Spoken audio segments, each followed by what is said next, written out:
तपाईँ परमेश्वर तपाईँको हातमा सुम्पिन्छौँ। तपाईँको अनुग्रह हामी प्रत्येकका जीवनमा राख्नुहोस्। हालेलुया। जिजस, हामी तपाईँको चरणमा आउँदछौँ। प्रिय परमेश्वर पिता, यो सुन्दर बिहानको समय तपाईँ परमप्रभुको चरणमा आएर हामी प्रार्थना गर्दछौँ।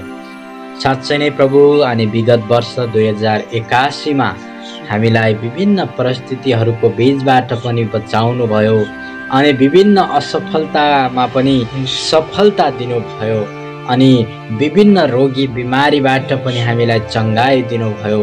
ती सबै आशिषहरू, ती सबै सफलताहरू, ती सबै प्रेमहरूलाई आज हामी सम्झँदछौँ। आज हामी ती सबै आशिषहरूका लागि तपाईँलाई धन्यवाद दिन्छौँ पिता परमेश्वर। अनि विभिन्न परिस्थितिको बीचबाट हामीलाई अनि जीवित रहनलाई मद्दत गर्नुभयो परमेश्वर पिता। तपाईँलाई धेरै धेरै धन्यवाद दिन्छौँ। अब हामी 2082 सालमा प्रवेश गर्दैछौँ। आज हामी यो साललाई स्वागत गर्दछौँ परमेश्वर पिता। अनि तपाईँ परमेश्वरको हातमा, तपाईँको चरण पाउमा हामी सम्पूर्ण परिवारलाई तपाईँको हातमा सुम्पन्छौँ। प्रभु परमेश्वर, हाम्रो मण्डली परिवारलाई तपाईँको हातमा सुम्पन्छौँ। परमेश्वर पिता, हाम्रो देशलाई, हाम्रो राष्ट्रलाई तपाईँकै हातमा सुम्पन्छौँ। यो देशभित्र बसोबास गर्ने सम्पूर्ण नेपाली दाजुभाइ तथा दिदीबहिनीहरूलाई तपाईँ महान परमेश्वरको हातमा सुम्पन्छौँ। प्रभु, तपाईँले प्रत्येकको जीवनमा नयाँपन, नयाँ सोच, नयाँ अवसर, नयाँ लक्ष्य, नयाँ उद्देश्यका साथ अगाडि बढ्नलाई सहायता गर्नुभएको होस्।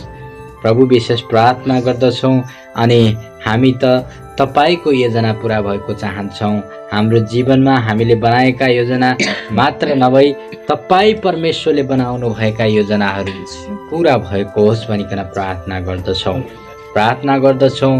हाम्रो देशमा स्वास्थ्य क्षेत्रमा काम गर्ने मानिसहरूलाई तपाईँको हातमा सुम्पन्छौँ। शिक्षा क्षेत्रमा काम गर्ने मानिसहरूलाई तपाईँ प्रभुको हातमा सुम्पन्छौँ। नयाँ सोच, नयाँ सिप, नयाँ ज्ञानका साथ अगाडि बढ्नलाई सहायता गर्नुभएको होस्।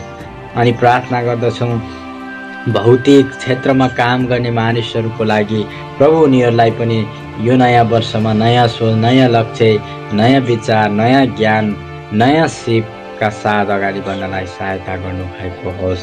प्रभु, प्रार्थना गर्दछौँ तपाईँ महान परमेश्वरले चाहिँ अनि यो देशमा पोलिटिकल रूपमा यो देशलाई चलाउने मानिसहरूलाई पनि तपाईँको हातमा सुम्पन्छौँ। राजनीतिज्ञहरूलाई तपाईँको हातमा सुम्पन्छौँ। प्रत्येक राजनीतिज्ञको जीवनमा प्रभु नयाँ सोच, नयाँ सपना, नयाँ उद्देश्यहरू, नयाँ भिजनहरू तपाईँ प्रभुले हालिदिनु भएको होस् ताकि यो देश माथि उचालिन सकोस्, यो राष्ट्र विकासमा अगाडि जान सकोस् भनी प्रार्थना गर्दछौँ। ओ परमेश्वर पिता, प्रार्थना गर्दछौँ यो देशका सम्पूर्ण अनि कर्मचारीहरूको निम्ति प्रार्थना गर्दछौँ प्रभु। अनि कर्मचारीहरूले नयाँ तरिकाले, नयाँ प्रविधिमा, आधुनिक तरिकामा काम गर्नलाई सहायता गर्नुभएको होस्।